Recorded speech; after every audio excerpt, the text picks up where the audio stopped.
चलिए next news देखते हैं। अगला समाचार ये है कि एक जो पॉपुलर आपका सोशल मीडिया प्लेटफॉर्म है जिसको एक्स के नाम से जाना जाता है, जिसे पहले ट्विटर बोला जाता था, इसने केंद्र सरकार के ऊपर एक केस लगा दिया है। तो उसी केस के बारे में हमको बातचीत करनी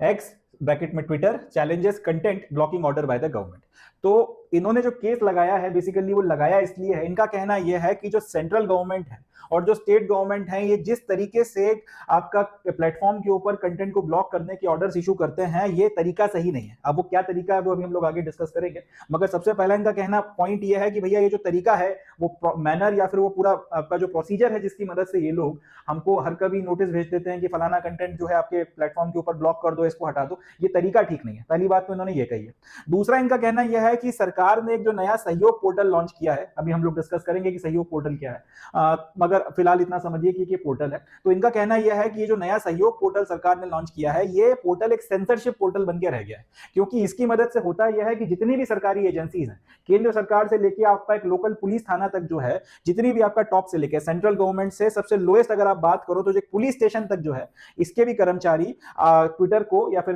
एक्स नाम का जो अपना प्लेटफॉर्म है, इसको ब्लॉकिंग के ऑर्डर्स किसी भी कंटेंट के रिस्पेक्ट में इशू कर सकते हैं। और उनको फिर मानना इसलिए पड़ेगा क्योंकि ये जो ऑर्डर्स हैं ये सेंट्रल गवर्नमेंट के लेटर हेड के ऊपर या सेंट्रल गवर्नमेंट के टेम्पलेट के ऊपर इशू किए जाते हैं। अब बात को समझिएगा क्या कहा जा रहा है। एक तो आपका ये जो पूरा का पूरा प्रोसीजर है कि हर कभी हमको नोटिस भेज देते हो कि फलाना कंटेंट हटा दो, फलाना कंटेंट हटा दो, इसको ब्लॉक कर दो, एक तो ये तरीका ठीक नहीं है। दूसरा ये कि ये जो आपका नया आपने पोर्टल लॉन्च किया है सहयोग पोर्टल, ये सेंसरशिप पोर्टल है, ये या तो इसको बंद करवाया जाए या इसको रेगुलेट करवाया जाए या इसका मैकेनिज्म किसी तरीके से जो है चेंज किया जाए, क्योंकि इसकी मदद से केंद्रीय सरकार की जितने भी कर्मचारी हैं या जितने भी ऑफिशियल एजेंसीज वगैरह हैं, वहां से लेके एक लोकल पुलिस थाना तक करता यह है कि केंद्र सरकार की सेंट्रल गवर्नमेंट के एक लेटर हेड पे इनको ट्विटर के नाम पे या एक्स के नाम पर एक नोटिस जारी करता है कि भाई फला फला कंटेंट है, इसको ब्लॉक कर दो, फला फला जो आपका ये हैंडल है इसको ब्लॉक कर दो। और हम उसको फिर जो है मना नहीं कर सकते, हमको कंप्लाई करना पड़ता है। मगर ऐसे हर किसी का आप कंटेंट अपने मन मर्जी से जो है अगर आप ब्लॉक करवाओगे तो फिर ऑब्वियस सी बात है वो सेंसरशिप की कैटेगरी में आता है, फ्रीडम ऑफ स्पीच के खिलाफ है। इसलिए हम ये पूरे की पूरी जो प्रोसेस है इसको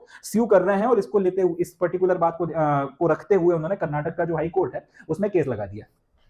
कंपनी का आगे ये कहना है, company has asked court to direct government that orders to block content can be issued only under section 69A of the information technology act 2000 and not by invoking section 79(3)B of the act. तो company ने आगे अपना जो ये पूरा petition लगाया उसमें इन्होंने आगे ये बोला है कि कोर्ट से ये प्रार्थना करिए कि आप केंद्र सरकार को और बाकी स्टेट गवर्नमेंट और बाकी भी जो एजेंसीज हैं उनको आप ये बात बताएं, डायरेक्ट करें, इनको दिशा निर्देश दें कि अगर इनको कोई कंटेंट ब्लॉक करवाना है सोशल मीडिया प्लेटफॉर्म्स पे या फिर ट्विटर पे स्पेसिफिकली कोई अगर आपने कंटेंट ब्लॉक करवाना है तो वो इंफॉर्मेशन टेक्नोलॉजी एक्ट 2000 के नाम से कानून बना हुआ है, उसमें एक सेक्शन 69 है, 69A है। इस सेक्शन 69A को इन्वोक कर ही जो है आप किसी पर्टिकुलर कंटेंट के ब्लॉकिंग ऑर्डर्स को आप इशू कर सकते हो, ना कि इसी पर्टिकुलर कानून में एक और सेक्शन है, सेक्शन 79 सब क्लॉज बी। इस पर्टिकुलर सेक्शन का इस्तेमाल कर आप ब्लॉकिंग ऑर्डर इशू नहीं करवा सकते। अब ये क्या बात है मैं आपको समझाऊंगा, बट इस बात को समझिएगा। कंपनी क्या बोल रही है कि एक आपके पास में कानून है आईटी एक्ट 2000। इस आईटी एक्ट 2000 में एक सेक्शन बना हुआ है जिसका नाम है सेक्शन 69A। अगर आप ये चाहते हो कि हम अपने प्लेटफॉर्म के ऊपर कोई कंटेंट ब्लॉक करें तो आपको हमको सेक्शन 69A के तहत में जो है ऑर्डर इशू करना पड़ेगा, तब तो हम आपका कंटेंट ब्लॉक, जो भी आप कंटेंट बोलोगे वो ब्लॉक करने के लिए तैयार है। मगर अगर आप इसी कानून का एक और दूसरा सेक्शन है, एक सेक्शन 69A हो गया जिसके लिए इन्होंने बात करी है, इसी कानून का एक और दूसरा सेक्शन है जिसका नाम है सेक्शन 79, थोड़ा सा इसको साफ कर देता हूं, section 79 sub clause 3 clause B, यानी कि एक सेक्शन 79 में का तीसरा पैराग्राफ और उस तीसरे पैराग्राफ का जो सेक्शन बी है, इसका इस्तेमाल कर आप हमको ब्लॉकिंग ऑर्डर इशू नहीं कर सकते। इनका कहना यह है कि ये जो पोर्टल है सहयोग पोर्टल, इस सहयोग पोर्टल की मदद से होता यह है कि यूनियन गवर्नमेंट हो या यूनियन गवर्नमेंट की कोई एजेंसी हो, स्टेट गवर्नमेंट हो या स्टेट गवर्नमेंट की कोई एजेंसी हो, या स्टेट की जो पुलिस चीफ्स वगैरह हैं, ये लोग कर ये रहे हैं कि ये पर्टिकुलर सेक्शन 79(3)B जो है आईटी एक्ट 2000 का, इसको इन्वोक करते हैं और उसके बाद में हमको ऑर्डर इशू कर देते हैं ब्लॉक करने के लिए कि भाई फलाना कंटेंट आप ब्लॉक कर दो, ठिकाना कंटेंट आप ब्लॉक कर दो। अब कई लोगों के दिमाग में एक सवाल उठेगा कि भैया इस कानून का ये एक्ट, ये जो आपका क्लॉज है या ये वाले सेक्शन का इस्तेमाल करके ब्लॉकिंग ऑर्डर आए या फिर ये वाले का इस्तेमाल करके ब्लॉकिंग ऑर्डर आए, तुम्हें क्या फर्क पड़ता है? ब्लॉक तो किसी भी उस पर आपको करना ही पड़ेगा, चाहे इसकी मदद से किया जाए चाहे इसकी मदद से किया जाए। इसका जवाब यह है कि सेक्शन 69A में जो है ब्लॉकिंग ऑर्डर इतना आसानी से मिलता नहीं है, इसमें आपको कोर्ट वगैरह जाना पड़ता है, परमिशन लेना पड़ती है, काफी लंबी चौड़ी प्रोसीजर होती है। यहाँ पर ऐसी कोई रिक्वायरमेंट नहीं है, यहाँ पे जहां मनमर्जी उठी आपने बोला कि भाई फलाना फलाना कंटेंट है तो section 79 clause 3 sub clause B के तहत में इसको ब्लॉक कर दो। 69A के तहत में अगर ब्लॉकिंग करवानी है तो उसके लिए कोर्ट जाना पड़ेगा, ऑर्डर लाना पड़ेगा, लंबा चौड़ा प्रोसीजर होता है, तो इसका इस्तेमाल जनरली करके आप ब्लॉकिंग इतना आसानी से करवा नहीं सकते। तो ये कहीं ना कहीं आपकी फ्रीडम ऑफ स्पीच जो है उसको प्रोटेक्ट करता है, ये उस फ्रीडम ऑफ स्पीच को प्रोटेक्ट नहीं करने की जगह कर्व करता है। ट्विटर का यही कहना है, या फिर एक्स जिसको मैं ट्विटर के नाम से बोल रहा हूं, इनका यही कहना है कि 69A के तहत में अगर कोर्ट बोर्ड की परमिशन लेकर आओगे तब ब्लॉकिंग की बात करोगे तब तो कर देंगे, तब तो बात समझ में आती है। मगर ये बार बार ये सेक्शन इन्वोक कर कर सहयोग पोर्टल पे आप करते ये हो, एक हमारे नाम एप्लीकेशन लिखते हो, यूनियन गवर्नमेंट हो या स्टेट गवर्नमेंट हो या कोई पुलिस का स्टेट का पुलिस का चीफ हो, वो एक सेंट्रल गवर्नमेंट की टेम्पलेट पे इस सेक्शन को इन्वोक करके हमारे नाम एक नोटिस जारी करते हैं और हमको बोलते हैं कि फलाना फलाना कंटेंट ब्लॉक कर दो। और इसमें होता यह है कि जो कोर्ट वगैरह की परमिशन लेना है और वो सारे जो स्ट्रिंजेंट नॉर्म्स हैं उनको बाईपास करके इसका इस्तेमाल किया जा रहा है, और ये कहीं ना कहीं फ्रीडम ऑफ एक्सप्रेशन का जो है वायलेशन है। इसलिए हम नहीं चाहते कि ये फ्रीडम ऑफ स्पीच का वायलेशन हो, तो कोर्ट जो है वो आपकी सारी एजेंसीज को डायरेक्ट करे कि भैया आगे से ब्लॉकिंग ऑर्डर अगर देना है तो सेक्शन 69A के तहत में देना है, ये पर्टिकुलर सेक्शन जो है इसके तहत में आप ब्लॉकिंग ऑर्डर इशू नहीं करवा सकते। ये पर्टिकुलर चीज जो है ट्विटर ने या फिर एक्स ने जो है, जिसको पहले ट्विटर के नाम से जाना जाता था, उन्होंने ये केस जो है कर्नाटक हाईकोर्ट में लगाया। अब इसके ये जब ये खबर निकल कर आ गई कि भाई आपको जो है स्यू कर दिया गया, आपके खिलाफ मुकदमा लगा दिया गया है ट्विटर के द्वारा, तो अब और ट्विटर क्योंकि जो है दुनिया का सबसे जो अमीर इंसान है इलॉन मस्क, उनके द्वारा ओन किया जाता है, उस आदमी का उठना बैठना जो है वो डोनाल्ड ट्रंप के साथ में है, तो बेसिकली वो एक पावरफुल इंसान है। अब उसकी कंपनी भारत सरकार के खिलाफ अगर केस लगा रही तो खबर तो बननी थी। तो ये खबर जब बनी और उसके बाद में फिर जो गवर्नमेंट के ऑफिशियल्स हैं उनसे पूछा गया कि भाई आप भी बताइए आपका क्या स्टैंड है, उन्होंने ऐसे ऐसे एलिगेशन जो है आपके ऊपर लगाए हैं और इसके बेसिस पे ये जो है केस उन्होंने आपके ऊपर कर दिया। तो इस पे सरकार का अपना एक वर्जन है, गवर्नमेंट के ऑफिसर्स ने फिर इसका एक जवाब दिया है, वो भी हम लोग देखते हैं। Official side that orders issued under section 79 clause 3 subclause B are not blocking orders but they simply notify the platform that it was liable for illegal content। तो ऑफिसर्स का कहना क्या है कि हम लोग ये जो ऑर्डर इशू करते हैं, जो नोटिस सेक्शन 79 सब 3B का इस्तेमाल करके इशू करते हैं, ये ब्लॉकिंग ऑर्डर नहीं। हम इनको ये नहीं बोलते इसके तहत में कि आप ब्लॉक कर दो, हम सिर्फ इनको ये बताते हैं या फिर ये नोटिफाई करते हैं प्लेटफॉर्म को कि ये फलाना फलाना जो कंटेंट है ये इलीगल कंटेंट के लिए लाइबल है, और अगर बाद में ये हो सकता है इसको इलीगल कंटेंट जो है डिक्लेयर कर दिया जाए। इसको भी समझिएगा। सपोज कर लें कि कोई पोस्ट जो है वो ट्विटर के ऊपर की गई, इनका कहना यह है कि हम लोग जब section 79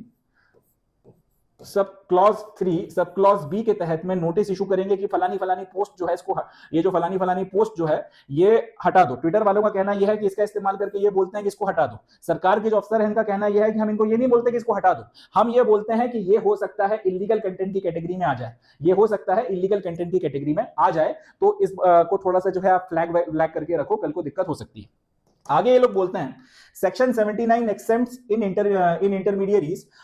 from liabilities for third party content. It does not empower government to issue information blocking orders। अब बात को समझिएगा, पूरी कहानी कहां से शुरू हो रही है, सेक्शन 79, फिर उसमें कोई सेक्शन 79 में कोई क्लॉज 1 होगा, क्लॉज 2 होगा, क्लॉज 3 होगा। इनका कहना यह है कि सेक्शन 79 जो है वो ये कहता है कि अगर किसी सोशल मीडिया प्लेटफॉर्म के ऊपर कोई व्यक्ति कोई पोस्ट वगैरह करता है, तो सोशल मीडिया प्लेटफॉर्म बेसिकली एक इंटरमीडियरी है, वो उस पोस्ट को खुद तो कर नहीं रही है, तो उसके ऊपर जो है उस पोस्ट की कोई जिम्मेदारी नहीं बनती। जैसे कि मेरा एक ट्विटर अकाउंट है, अब मैंने ट्विटर अकाउंट के ऊपर अपनी तरफ से कोई पोस्ट लगा दिया, तो वो पोस्ट मैंने किया है उस ट्विटर अकाउंट का इस्तेमाल करते हुए। ट्विटर अकाउंट जो है या फिर ट्विटर ने मुझे एक अकाउंट बना के अपनी बात को कहने की जो ये फैसिलिटी दी है, तो वो यहाँ पर एक इंटरमीडियरी की तरह बिहेव करते हैं। अब मेरी जो ट्वीट है उसके चलते कहीं पे दंगा हो गया, कहीं आग लग गई, कहीं पे कुछ हो गया, तो उसके लिए अगर कोई कानूनी कार्रवाई की जाएगी वो मेरे ऊपर की जाएगी,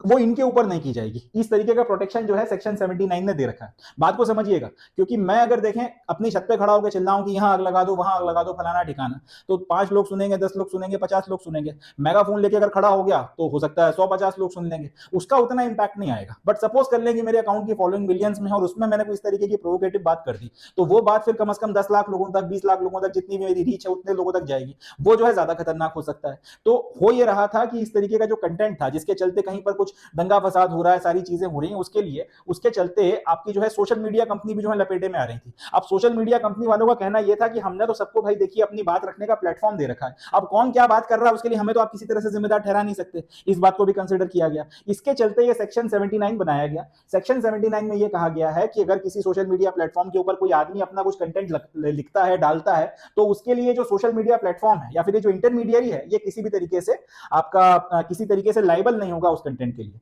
हालांकि अब इस सेक्शन 79 या इसके किसी क्लॉज के तहत में अगर कोई ऑर्डर इशू किया जाता है तो सरकार जो है उसके पास में ये ऑर्डर नहीं है कि वो किसी तरीके से इस तरीके के कंटेंट को ब्लॉक करवा दे, ठीक है। हालांकि clause 3B of section 79 does say that the exemption will not be valid if intermediary fails to remove or disable content after being informed by the government। तो इनका क्या कहना है कि सेक्शन 79 आपको ये एक्सेप्शन देता है कि आपके प्लेटफॉर्म के ऊपर जो भी बातें किसी थर्ड पार्टी ने कही उसके लिए आप लाइबल नहीं हो। बट अगर सेक्शन 79 के क्लॉज 3B के तहत में हमने आपको एक नोटिस इशू कर दिया, जो हम करते हैं, जिसके तहत हम आपको ये नहीं बोल रहे कि आप कंटेंट ब्लॉक कर दो, बट अगर हमने नोटिस इशू कर दिया, उसके बाद में भी अगर आपने उसको रिमूव नहीं किया या फिर अगर कल को कोई नाटक होता है उस बात को लेकर, तब फिर आप ये नहीं बोल सकते कि 79 के तहत में हमको तो जो है इम्यूनिटी मिली हुई है, हमारे प्लेटफॉर्म में किसी ने कुछ लिख दिया तो और उसके चलते कोई कहीं पे बवाल हो गया तो उसके लिए हम जिम्मेदार हैं। तब फिर आप ये नहीं बोल सकते, क्योंकि हमने आपको पहले इन्फॉर्म कर दिया था सेक्शन 79 3B के तहत में कि भाई ये कंटेंट जो है इलीगल कंटेंट की कैटेगरी में है, कल को कुछ कांड वांड हो सकता है। तो अब आपको कायदे से रिस्पॉन्सिबिलिटी के तहत में उसको जो है ब्लॉक करना था, आपको उसको हटा देना चाहिए था अपनी तरफ से। हमने नहीं बोला हटा देना है, बट आपको हटा देना चाहिए था अपनी तरफ से, मगर क्योंकि आपने हटाया नहीं और कल को फिर कोई कांड हो गया और आपने उसको रिमूव नहीं किया, तो फिर आप 79 के सेक्शन 79 के तहत में ये नहीं बोल सकते कि जो भी करना है जिसने पोस्ट किया है उसके खिलाफ करो, तब फिर आप भी लपेटे में आ जाओगे। ये इन लोगों का कहना है। तो ये बात जो है हम लोग इनको इन्फॉर्म करने के लिए ऑर्डर वगैरह इशू करते हैं। हमारा ये कहना नहीं होता कि आप ब्लॉक कर दो, मगर हाँ ये जरूर हमारा कहना होता है कि कल को कोई कांड हो गया और आपने क्योंकि उस कंटेंट को रहने दिया था हमारी इंफॉर्मेशन के बाद में भी, तो फिर आप भी लपेटे में आओगे, फिर आप भी जो है उसके लिए लायबल हो जाओगे। ये जो है पर्टिकुलर बात इन्होंने अपनी तरफ से कही है। On the other hand, Section 69A empowers Union government to direct the blocking of public access of information if deemed necessary for sovereign security, public order, or to prevent incitement among other reasons। हालांकि इसका उल्टा 79 के तहत section 79 में तो आपको इस तरीके की कोई पावर नहीं मिली हुई है, मगर सेक्शन 69A में यूनियन गवर्नमेंट के पास में पावर है कि वो पब्लिक एक्सेस जो है किसी भी तरीके की इंफॉर्मेशन जो है उसका ब्लॉक करवा सकती है, अगर उनको लगता है कि इसके चलते भारत की सोवरेनिटी, सिक्योरिटी, पब्लिक ऑर्डर ये खतरे में है, या फिर इसके चलते इंसाइटमेंट हो सकता है, वायलेंस वगैरह हो सकता है। ऐसी कंडीशन में जो है वो ये ब्लॉकिंग ऑर्डर इशू करवा सकते हैं। बट फिर वही बात कि यहाँ पे प्रोविजन थोड़े स्ट्रिंजेंट हैं, तो इतना आसानी से ब्लॉकिंग ऑर्डर मिलते नहीं। अब ये जो है पूरा का पूरा केस अपना निकल कर आ रहा है और अब देखते हैं इसमें आगे फिर कैसा क्या होता है, क्या इसमें जजमेंट निकल कर आता है। अब क्योंकि इलॉन मस्क की कंपनी है और टेस्ला भी जो है इंडिया में आने वाला है, इस तरीके की बातें चल रही हैं, स्टारलिंक को भी जो है हम लोग अपने देश में लेकर आने वाले हैं, तो काफी सारी चीजें हैं। जाहिर सी बात है सरकार भी कोशिश करेगी कि किसी तरीके का कन्फ्रंटेशन तो ना किया जाए। अब बॉल बाय बॉल कमेंट्री का तो कोई मतलब नहीं है, बट आगे जो भी इसका फिर नतीजा निकल कर आएगा वो मैं आप लोगों के साथ में शेयर करूंगा। अब ये अपनी जो पूरी की पूरी न्यूज है, इसमें से दो तीन क्वेश्चंस बनते हैं। सबसे पहले तो ये सहयोग पोर्टल क्या है, या सहयोग पोर्टल न्यूज में बना हुआ है, इसका किस चीज से लेना देना है, तो अपने को याद रखना है सोशल मीडिया रेगुलेशन के लिए ये सहयोग पोर्टल का इस्तेमाल किया जाता है। आईटी एक्ट 2000 के तहत में जो है आपका जो सहयोग पोर्टल है इसकी मदद से नोटिस इशू किए जाते हैं सोशल मीडिया प्लेटफॉर्म के ऊपर, अगर कोई कंटेंट है तो उसको फ्लैग करने के लिए। और दूसरा क्वेश्चन ये बनेगा कि ये सेक्शन 79 जो है सेक्शन 79 3B, इसके तहत में क्या होता है। आईटी एक्ट का जो सेक्शन 79 3B काफी वक्त से न्यूज में बना हुआ है रिसेंटली, इसके तहत में क्या होता है, तो अपने को बताना है, याद रखना है कि इसके तहत में सरकार ऑर्डर इशू करती है सोशल मीडिया प्लेटफॉर्म्स को ये बताने के लिए कि ये कंटेंट इलीगल कंटेंट की कैटेगरी में आ सकता है। तो आप देख लो, इसको रिव्यू कर लो, और अगर उसके बाद में भी आप रखना चाहते हो रखो अपने प्लेटफॉर्म के ऊपर। बट अगर कल को इस कंटेंट के चलते कोई कांड हो गया और आपने अगर नहीं रिमूव किया, तो फिर आपको जो इंटरमीडिएरी होने की जो एक आपको इम्यूनिटी मिली हुई है वो फिर आप वो उसके लिए आप लायबल नहीं रह जाओगे। तीसरा, ये सेक्शन 69A क्या है आईटी एक्ट का, तो इसका जवाब ये हो जाएगा कि आईटी एक्ट का जो सेक्शन 69A है ये सरकार को एम्पावर करता है कि वो ब्लॉकिंग ऑर्डर इशू कर सकते हैं किसी भी कंटेंट के, किसी भी सोशल मीडिया प्लेटफॉर्म के ऊपर जो भी कंटेंट है उसके रिगार्ड्स में। और वो कब कर सकते हैं, जब उसके चलते सोवरेनिटी, सिक्योरिटी या फिर इंटीग्रिटी इंडिया की खतरे में पड़ी हो, एंड इसके अलावा अगर उसके चलते कहीं पर इंसाइटमेंट वगैरह जो है वो हो सकता हो। तो इतने कुछ क्वेश्चंस है जो यहाँ से बनकर तैयार होते हैं और इसको अपने को ध्यान रखना है। बाकी यहाँ से एक और चीज जो है जो निकल कर आती है वो ये है कि इस तरीके की जो ये बड़ी बड़ी ये जो जायंट कंपनीज है, ये जो ट्विटर हो गई जिसको आज एक्स के नाम से जाना जाता है, या फिर फेसबुक हो गई जिसको आज मेटा बोलते हैं, इंस्टा हो गई,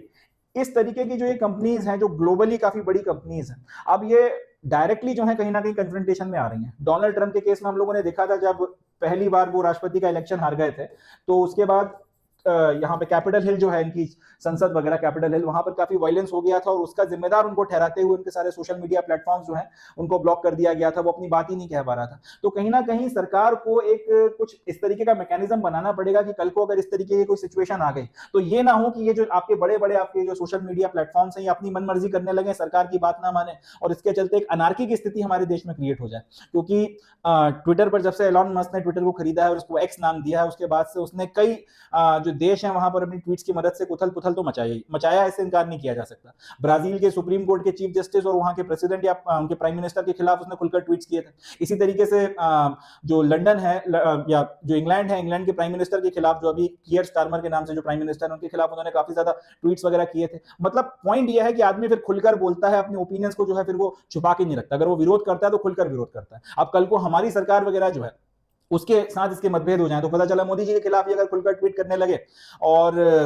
हमारे देश में फिर जो है उथल पुथल मचाने की कोशिश करे, इन्फ्लुएंशियल आदमी है तो कहीं ना कहीं इन्फ्लुएंस करने की कोशिश करे, तो ये आउटसाइड इंटरफेरेंस जो है ये चीज ठीक नहीं है। इसके ऊपर मेंस में जो है आपको कुछ लिखने के लिए आ सकता है या फिर इंटरव्यू में कुछ पूछा जा सकता है। Outside interference